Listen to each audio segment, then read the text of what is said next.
స్వప్న cinemas పతాకంపై శ్రీకాంత్ తనయుడు రోషన్ నటించిన చిత్రం ఛాంపియన్. రజాకార్లపై వీరోచితంగా పోరాడిన తెలంగాణలోని బైరాన్పల్లి నేపథ్యంగా తెరకెక్కిన ఈ చిత్రంపై గ్రామస్తులు ప్రశంసలు కురిపించారు. సుమారు 200 మంది 4 బస్సుల్లో హైదరాబాద్ చేరుకుని ప్రసాద్ ఐమాక్స్ లో సినిమా చూశారు.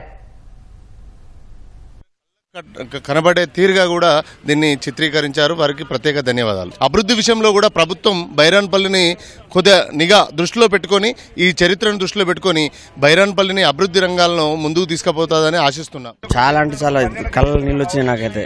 లాస్ట్ హాఫ్ అన్ అవర్ చాలా మొత్తం ఇన్వాల్వ్ అయిపోయాను నేనైతే ఆ సినిమాలో. హీరో యాక్టింగ్ సూపర్ ఉంది, డైరెక్షన్ సూపర్ ఉంది, బ్యాక్గ్రౌండ్ మ్యూజిక్ ఎక్సలెంట్. ఇంకా బ్యాక్గ్రౌండ్ మ్యూజిక్ అసలు సాంగ్స్ సూపర్ ఉన్నాయి. సినిమా అయితే మంచిగా ఉంది. మేము చూడని కథ కూడా ఇప్పుడు మేము కళ్ళతో చూసినాము. అప్పుడు మాకు తెలియదు ఏముందో, ఇప్పుడు రియల్ కథ ఇప్పుడు మాకు అర్థమైంది. అప్పట్లో మా ఊర్లో ఎట్లా పోరాటం చేసిరో మేము ఇప్పుడు కళ్ళతో చూసాము. మా తాతగారు కూడా ఈ దాడిలో చనిపోయారు అన్నమాట.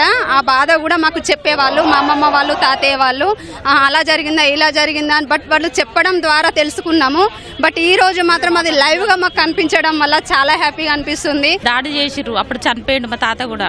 చాలా గర్వంగా ఉంది బైరాన్పల్లిలో ఉన్నందుకు. శ్రీకాంత్ గారి కొడుకు సినిమా తీసినందుకు హీరో గారు చాలా మాకు ఎంత ప్రౌడ్. కన్నీ లాగలేదు సార్, మాకైతే చాలా బాగా అనిపించింది. మా ఊరు గురించి ఇంకా తెలిపినందుకు చాలా ధన్యవాదాలు. ఈ సినిమాను కళ్ళకు గట్టినట్టుగా బైరాన్పల్లిలో జరిగినటువంటి సంఘటనలన్నీ కూడా చూపించినందుకు మా గ్రామస్తులు అందరూ కూడా సంతోషపడుతున్నారు. అందులో మా నాన్నగారి గురించి కూడా ప్రత్యేకంగా ఎక్కువ చెప్పారు. రాజిరెడ్డి గారి యొక్క కుమారుని నేను వారి గురించి బాగా హైలైట్ చేసారు. మీ అందరికి కూడా ప్రత్యేకంగా నేను కృతజ్ఞతలు చెప్తూ ధన్యవాదాలు తెలుసుకుంటున్నా. చరిత్రలో మిగిలిపోయింది కానీ అభివృద్ధిలో మాత్రం ఏం లేదు. దయచేసి పెద్దలు, గవర్నమెంట్లో ఉన్న వాళ్ళు కానీ ఎవరైనా అందరూ కానీ ఒక్కసారి రండి, మా విలేజ్కి రండి.